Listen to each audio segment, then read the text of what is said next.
Hello, teacher. My name is Caterina Garzón. Grammar practice. Question 1. Was your close friends? Where did you meet?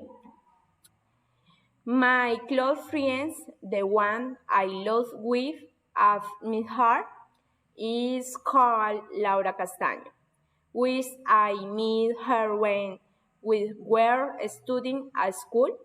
We won a grade from grade 11. She is currently my best friend in life in Bogota. 2. How many friends do you have on social networks?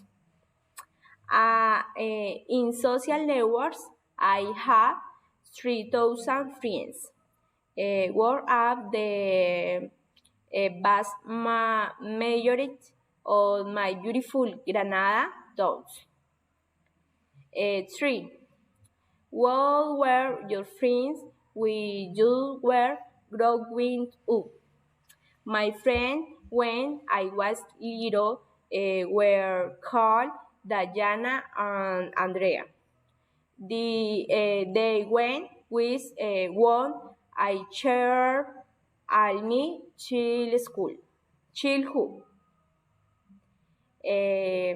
4. Do you have a friend that have exciting life? Explain we.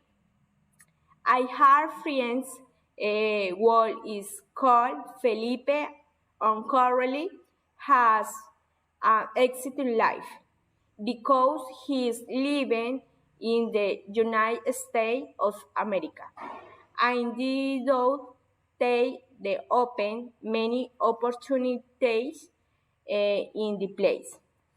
I'm so proud of him. Thank you. Bye bye.